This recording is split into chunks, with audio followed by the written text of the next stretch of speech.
And welcome back to E life. आज के इस वीडियो में बेसिकली हमारा जो फोकस रहेगा वो है वीएस कोड के फंक्शनैलिटी के ऊपर। मतलब बहुत सारे केसेस मैंने ऐसे देखे हैं जिसमें कि आपका जो वीएस कोड है वो प्रॉपरली फंक्शन नहीं करता। आप जो आउटपुट पाना चाहते हैं फिर इनपुट करना चाहते हैं वो सब आपका प्रॉपरली काम नहीं कर रहे हैं। तो बेसिकली उन सभी इश्यूज़ के बारे में हम अभी डिस्कस करेंगे। मैंने अपना एक फ़ाइल खोल के यहाँ पे रख दिया और मैं कोड रनर को डाउनलोड तो नहीं, इंस्टॉल करने के बदौलत मैं अगर प्ले बटन पे क्लिक करता है फिर कंट्रोल एल्ट और एन को दबाऊंगा तो फिर मेरा डायरेक्टली टर्मिनल में मेरा हेलो प्रिंट हो जाता है। मैं इनिशियली टेस्ट कर रहा था तो मेरा उस समय भी हेलो प्रिंट हुआ था।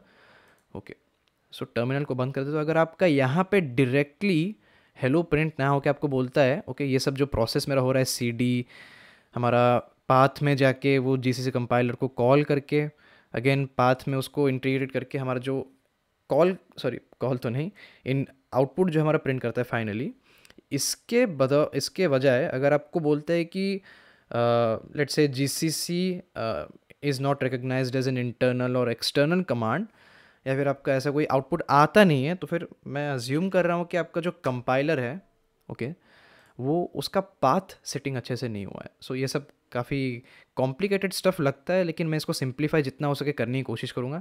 सबसे पहले आपको क्या करना है कि आपको एक्सप्लोरर के ऊपर क्लिक करना है और आपको एक फ़ोल्डर ओपन करना है। कौन सा फ़ोल्डर ओपन करना है ना, जिसमें कि आप अपने सारे प्रोजेक्ट्स को स्टोर करते हैं। मेरा समीर दास करके एक फ़ोल्डर है मेरे सी ड्राइव में, उसमें मैं हमेशा अपने सारे सी प्रोजेक्ट्स को स्टोर करता हूँ। मैं उसको सिलेक्ट करूँगा। करने से मेरा जो विजुअल स्टूडियो कोड है वो एक बार रिफ़्रेश हो जाएगा और मेरे सारे प्रोजेक्ट्स अभी मुझे एक्सप्लोरर में दिखने लग जाएंगे। मैं यहाँ पे मेरे test2.c को सर्च करके निकालूंगा एंड यस वो हियर। इसको डबल क्लिक करके खोल देंगे अच्छे से। इसको फिर मैं एक्सप्लोरर को बंद कर देता हूँ। अब मैं क्या चाहता हूँ कि आप क्या करें कि आप कंट्रोल शिफ्ट एंड पी को एक साथ दबाएं, या फिर आप अल्टरनेटिवली आप व्यू में जाके कमांड पैलेट देख सकते हो, उसका भी सेम वही शॉर्टकट है control plus shift plus P. उसका सेलेक्ट करने से आपका एक विंडो खुलेगा। उसमें मैं चाहता हूँ कि आप, ये तो मेरा पहले से दिखा रहा है क्योंकि मैंने उसको रिसेंटली यूज़ किया है, आप सी या फिर सी प्लस प्लस जब मारेंगे तो आपको कुछ लिस्ट ऑफ ऑप्शंस दिखाई देंगे। मैं आप चाहता हूँ कि आप UI वाले को सिलेक्ट करें। ओके, करने से एक और विंडो आपका खुल जाता है। ये बेसिकली हमारा जो माइक्रोसॉफ्ट सी और सी प्लस प्लस एक्सटेंशन का जो विंडो है उसके कन्फिग्रेशंस को हम सेट करने जा रहे हैं। तो आपको बेसिकली यहाँ पे आना है कंपाइलर पाथ के पास और देख सकते हैं कि मेरा जो कंपाइलर पाथ है वो पहले से ही एक डेडिकेटेड कंपाइलर पाथ को सेटअप करके रखा है। लेकिन कुछ केसेस में कुछ सिस्टम्स में, कुछ पीसीज में ये जो पाथ है ये बेसिकली आपके एरर्स शो करता है। मेरे बहुत सारे कंपाइलर पाथ्स मेरे लिए अवेलेबल है। आपको अगर कुछ भी नहीं दिखा रहा तो हम बेसिकली उस पर अभी काम करेंगे। लेकिन अगर आपका दिखा रहा है उसके बाद भी आपको बहुत सारे प्रॉब्लम्स हो रहे हैं अपने कोड को रन एंड एग्जीक्यूट करने के लिए, तो फिर हम उसको कैसे फिक्स करेंगे उसको देखेंगे। मैं आता हूँ अभी अपने फाइल एक्सप्लोरर में, हमारे जो माई कंप्यूटर आप एप्लीकेशन भी बोल सकते हैं उसमें। ओके, बेसिकली उसमें मेरा जो दिस पीसी में मैं जाऊँगा, उसमें मेरा विंडोज सी में प्रोग्राम फाइल्स 86 में लेट्स सी यस एक MinGW64 करके एक फाइल है, उसको आप डाउनलोड कर सकते हैं क्रोम में जाके। आप बेसिकली आपको मारना है कि MinGW64 ये MinGW कंपाइलर फॉर सी, तो फिर आपका sourceforge.net पे आप जाइए। यहाँ पे जाके आप उसका एक स्टेबल वर्जन डाउनलोड कर सकते हैं अपने लिए। बस आपको 64 बिट ऑपरेटिंग सिस्टम के हिसाब से आपको डाउनलोड करना पड़ेगा। तो मैंने डाउनलोड करके रखा है उसको ऑलरेडी मेरे सिस्टम में। आपको बस पाथ जो है प्रोग्राम फाइल्स 86 या फिर प्रोग्राम फाइल्स को एक सिलेक्ट करना पड़ेगा। एंड बेसिकली आपके जो एरर्स हैं, आपको जो प्रोग्राम एग्जीक्यूशन एंड कंपाइलिंग में आपको जो एरर्स आते हैं वो बेसिकली इस रीज़न से भी आते हैं कि आपने MinGW64 को प्रोग्राम फाइल्स 86 में ना रख के गलती से प्रोग्राम फाइल्स में रख दिया है। कभी कभी ऐसा भी होता है। मतलब मैंने नोटिस तो किया, इतना मेरे को डीप नॉलेज तो है नहीं, but I have noticed that happening. MinGW64 के अंदर जाएंगे एंड यहाँ पे जो भी फोल्डर है उसके अंदर जाएंगे। फिर MinGW32 करके एक एप्लीकेशन है, उसके बिन में जाके ये आप देख सकते हैं कि ऊपर है कि आपका पाथ पूरा दिखा रहा है। मैं चाहता हूँ कि आप यहाँ पे ब्लैंक स्पेस पे क्लिक करें तो फिर आपका पूरा का पूरा पाथ जो है सिलेक्ट हो जाएगा। उसको अगेन आपको फिर Ctrl+C दबा के कॉपी करना है, फिर आप यहाँ पे डायरेक्टली आके इधर कॉपी कर सकते हो उसको राइट क्लिक करके। ओके, हमारे पास अभी पाथ आ चुका है। हम क्या करेंगे, अभी आप अपने विंडोज़ के सेटिंग्स में जाइए। सेटिंग्स में जाके आप अपने सिस्टम के इन्फो में देखिए अबाउट। बेसिकली ये मेरा विंडोज़ 11 है, अगर आपका विंडोज़ 10 है तो फिर आपको यहाँ तक जाने के लिए आप एक चीज़ कर सकते हैं, अपने माई कंप्यूटर एप्लीकेशन पे राइट क्लिक करके आप इन्फॉर्मेशन पे क्लिक कर सकते हैं, प्रॉपर्टीज़, सॉरी इन्फॉर्मेशन तो नहीं, प्रॉपर्टीज़ वो एक लास्ट ऑप्शन होगा आपके वो ड्रॉप डाउन लिस्ट में। तो फिर आपको कुछ सिमिलर टाइप ऑफ ऐसे डेटा देखने को मिलेगा। और मैं चाहता हूँ कि बेसिकली आप यहाँ पे एडवांस्ड सेटिंग्स आपका कहीं पे है, ये एडवांस सिस्टम सेटिंग्स में जाइए। ओके, उसमें एनवायरनमेंट वेरिएबल्स करके एक ऑप्शन है, ये रहा, उस पर क्लिक करिए एंड आप देख सकते हैं कि आपका पाथ करके एक मतलब आपके पास वेरिएबल है। तो मैं उसको ओपन करके देखना चाहूँगा। यस, डबल क्लिक करने से हमें दिखाता है पाथ। सो बेसिकली मेरे इस पाथ में जो है MinGW64 मैंने ऐड करके रख दिया है। आपको क्या करना है, अगर आपके यहाँ पे कोई भी सारे पाथ्स है, आपको उन सभी को इंडिविजुअली कॉपी करके एक नोटपैड फाइल, लेट्स से मैं अगर एक नोटपैड फाइल क्रिएट करता हूँ, उसमें मेरे को इंडिविजुअली सभी पाथ्स को कॉपी करके पेस्ट करना है और फिर यहाँ से हटा देना है। ऐसा मैं इसलिए करने को बोल रहा हूँ ताकि जो हमने पाथ को कॉपी किया है, let me give an example over here. मैं ऐप डेटा को लेट्स से डबल क्लिक करके सबसे पहले कट कर दूंगा और फिर यहाँ पे पेस्ट कर दूंगा। ओके, उसके बाद ऑटोमेटिकली ऊपर चला गया, लेकिन अगर आपके, हाँ, ऐसे ही जितने भी आपके पाथ्स है आप उसको कट करके यहाँ पे पेस्ट करते जाइए, तो एट द एंड ये आपका जो लिस्ट है पूरा का पूरा ब्लैंक हो जाएगा। और मैं चाहता हूँ कि ब्लैंक लिस्ट में सबसे पहले आपने जो भी ये वैल्यू को कॉपी किया था, ओके, मेरा वो कॉपी मैंने जो किया था वो उठ गया है, मुझे वापस से उसको कॉपी करना पड़ेगा। कॉपी करके आपको वापस से यहाँ पे पेस्ट कर देना है, तो ये आपके पूरे टॉप में आ जाएगा।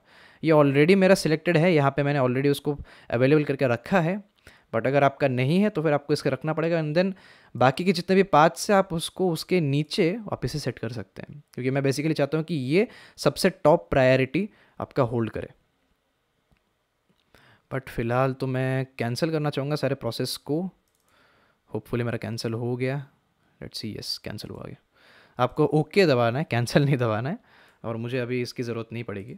सो ये चीज़ करने के बाद आपका बेसिकली होता है क्या है, वापस से ओके दबाएंगे, इसको बंद कर देंगे, सब कुछ बंद कर देते हैं। आपका जो कंपाइलर है, ये मैंने जो कमांड प्रॉम्प्ट प्रीवियस क्लास में मैं कंपाउंड असाइनमेंट ऑपरेटर की बात कर रहा था। सो हमारा GCC अगर हम मार के देखेंगे तो हमें ऐसा दिखाना चाहिए, GCC fatal error no input files. So इसका मतलब है कि आपका कंपाइलर पूरी तरह से सेटअप हो चुका है। ओके, अगर आपका कुछ ऐसे दिखाता है, okay, some sort of this kind of error, let me just type it out. अगर आपका कुछ ऐसे टाइप का एरर दिखाता है कि GCC मारने के बाद आपका ऐसा एरर दिखाएगा, GCC is not recognised as an internal और एक्सटर्नल कमांड, तो इसका मतलब यह है कि आपका कंपाइलर अच्छे से सेटअप नहीं हुआ है। ओके, बट इस एरर का मतलब है कि आपका कंपाइलर सक्सेसफुली सेटअप हो चुका है। और ये एरर बेसिकली बोलना चाहते हैं कि आपने कंपाइल करने के लिए उसको कोई फाइल यहाँ पे मेंशन नहीं किया, बस आपने GCC लिख के रख दिया है। सो अब हम तो इसको कमांड प्रॉम्प्ट से यूज़ कर रहे हैं, हमारा मेन मोटिव ये था कि हम उसको विजुअल स्टूडियो कोड में सेट करेंगे। सो मेरे पास अभी भी ये जो पाथ है मेरा, ये कॉपी है कि मेरे पास अवेलेबल है। मैं अभी क्या करूँगा ना, उसको कंपाइलर पाथ, यानी कि हमारे VS कोड के कंपाइलर पाथ में इस पूरे चीज़ को मुझे कॉपी करके कट करना है। मैं तो कट नहीं कर पाऊँगा क्योंकि ये बेसिकली मेरा परफेक्टली सेटअप है। आपको क्या करना है कि यहाँ पे जो भी लिखा है उसको काटना है बैकस्पेस करके। उसके बाद आपने जो पाथ यहाँ पे कॉपी किया था, यहाँ पे ऐसा कि कॉपी किया था, उसको यहाँ पे पेस्ट कर देना है। ओके, उसके बाद यहाँ पे अगर आप थोड़ा और नीचे आएंगे, कहाँ गया, यस, इंटेलिसेंस मोड जो आपका है उसको, अगर आपका विंडोज़ MSVC64 है, अगर आपका इसमें कोई भी एरर्स नहीं दिखा रहे हैं देन अच्छी बात है, या फिर आप एक और चीज़ भी यूज़ कर सकते हो, वो है GCCX64 लेगेसी। इसको आप सिलेक्ट करके यूज़ कर सकते हैं। बट पहले आप ज़रूर चेक करिए कि आपका विंडोज़ MSVC64 में काम कर रहा है या फिर नहीं। ओके, तो इतने चेंजेस करने के बाद, मतलब कंपाइलर पाथ को अपडेट करने के बाद और एनवायरनमेंट वेरिएबल्स को सेटअप करने के बाद, आप एक काम करिए, अपने VS कोड को रीस्टार्ट करिए, बंद करके वापस से बेसिकली ओपन करिए। ओके, अगेन आपको वो फोल्डर ओपन करना पड़ेगा जिसमें कि आप प्रोजेक्ट्स कर रहे थे। अगर आप इसको वर्क स्पेस के हिसाब से सेव करेंगे तो फिर आपको ऐसा करने की बार बार ज़रूरत नहीं पड़ेगी, बट मैं वो रिकमेंड नहीं करूँगा क्योंकि वर्क स्पेसेस बेसिकली चेंज होते रहते हैं, और प्रीवियस कुछ वीडियोज़ में मैं अपना वर्क स्पेस चेंज नहीं कर पा रहा था, इसलिए मेरा बुल काउ गेम कार्ट्रिज का जो वर्क स्पेस है उसमें मुझे प्रोजेक्ट्स बनाने पड़ रहे थे and I was force to use the command prompt. So मेरा ऐसा कोई वर्क स्पेस मैंने अभी सेटअप किया नहीं है, एंड आप देख सकते हैं कि मेरा ये अलग चीज़ है, उस पर फोकस मत करिए। सो अब मैं आप टेस्ट कर सकते हैं प्ले बटन पे दबा के। अगर आपका हेलो प्रिंट हो रहा है then all is well and good. लेकिन अभी एक और चीज़ है जो कि अभी मेंशन करना मुझे ज़रूरत है। सो मैं वापस से क्या करूँगा, कंट्रोल शिफ्ट एंड पी दबाऊँगा, वापस से यूआई में जाऊँगा। तो कुछ केसेस में क्या होता है कि ये जो मिंजी W64 आपने डाउनलोड किया था, ये कहाँ गया, यहाँ पे मिंजी W64 जो आपने सोर्स फोर्स से डाउनलोड किया था, ये आपका सही से काम नहीं करता है। तो फिर अब उसको कैसे फिक्स करें? तो फिर बेसिकली एक और इंटीग्रेटेड डेवलपमेंट एनवायरनमेंट है जो कि मैं पर्सनली कभी कभी यूज़ करता हूँ, एंड बेसिकली अभी हम उसका ही हेल्प लेने जाएंगे। आप वही सोर्स फोर्ज में सर्च में मार दीजिए डेव CPP, तो फिर यस डेव CPP आपका ये वाला फाइल आपको ओपन करना है, एंड ये आपको बेसिकली ये जो फाइल है इसको डाउनलोड करना है। आप नहीं तो रैंडमली अपने गूगल क्रोम में भी अगर आप सिर्फ डेव C++ बेसिकली मैं मारता हूँ अगर आप डाउनलोड पे जाएंगे तो फिर आपको अगेन सोर्स फोर्ज का वेबसाइट दिखाता है, उस पर क्लिक करने से सेम टू सेम वेबसाइट पे आप आ जाएंगे। ओके ओके, ये बेसिकली ऑरवेल डेव CPP है, ये थोड़ा अलग है इस वाले से, मैं भी पता नहीं, मुझे सेम ही तो लग रहा है। सो हम इस वाले से डाउनलोड करते हैं। आप डाउनलोड करने के बाद जब आप उसको इंस्टॉल करेंगे, ओके, VS कोड के जैसे आपको बस इंस्टॉल करना है। इंस्टॉल करते समय आपको मेक श्योर करना है कि आप उसको प्रोग्राम फाइल्स 86 में सेव कर रहे हैं। सो ये रहा मेरा डेव CPP आफ्टर इंस्टॉलेशन। तो मैं इसको डबल क्लिक करूँगा, आप देख सकते हैं कि इसका अपना खुद का एक डेडिकेटेड मिंजी W64 है। तो हम उस पर डबल क्लिक करेंगे और उसके बिन में जाने के बाद हम इसके पाथ को कॉपी करेंगे। ओके, फिर मैं इसको मिनिमाइज़ कर देता हूँ। और फिर आपको क्या करना है ना, कंपाइलर पाथ में ये जो भी चीज़ लिखा होगा इसको पूरा सेलेक्ट करके काट देना है। ओके, और फिर काटने के बाद अपने अपने जो भी पाथ को अभी कॉपी किया रिसेंटली उसको पेस्ट कर देना है।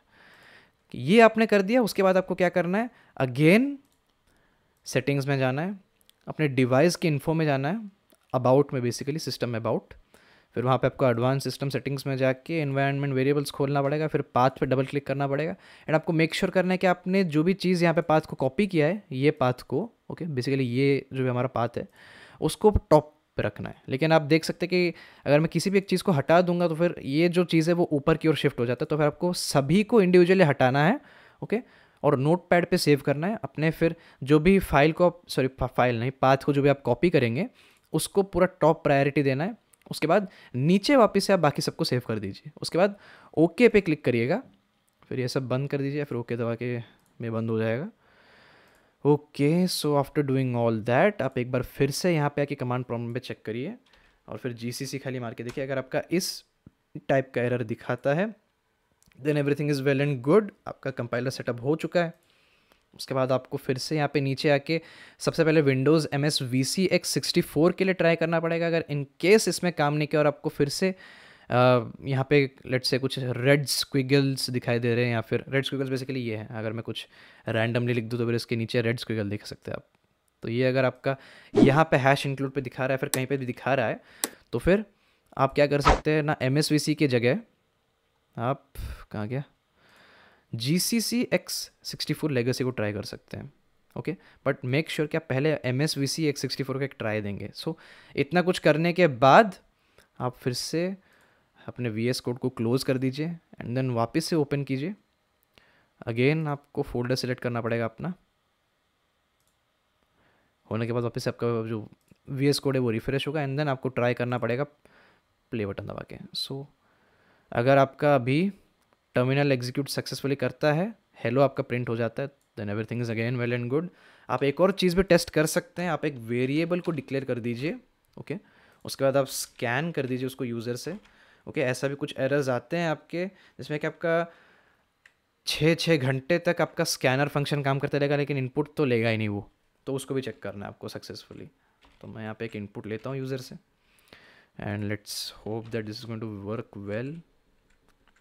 ओके शिट, मेरे को ये सब लिखने की ज़रूरत है नहीं, सो प्ले बटन दबा देते हैं एंड हेलो के बाद ही मुझे स्कैन करने का ऑप्शन मिल चुका, तो मैं 12 मार देता हूँ लेट्स से, एंड यस मेरा स्कैन फंक्शन भी सही से चल रहा है, यानी कि इनपुट एंड आउटपुट बेसिकली मैं आराम से कर पा रहा हूँ। सो माई VS code is ready for coding. अगर ये सारे फिक्सेस को अप्लाई करने के बावजूद आपका VS कोड सही से काम नहीं करता देन कुछ अलग टाइप के आपके कंपाइलर पाथ एरर्स होंगे। एंड बेसिकली जितना मैं आइडेंटिफाई कर सकता था मैंने किया है। अगर आप यूट्यूब से देख सकते हैं, मतलब बेसिकली रिफ़र कर सकते हैं अपने प्रॉब्लम्स को गूगल क्रोम से। बेसिक जो भी प्रॉब्लम्स मैंने कवर कर दिए। एंड अगर एट द एंड तक अगर आपका VS कोड काम नहीं करता है तो फिर जैसे कि मैंने आपको बोला कि डेव C++ भी आपका एक इंटीग्रेटेड डेवलपमेंट एनवायरनमेंट आपके लिए अवेलेबल है, उसमें भी आप कोडिंग कर सकते हैं, वो भी कुछ डिफरेंट है नहीं।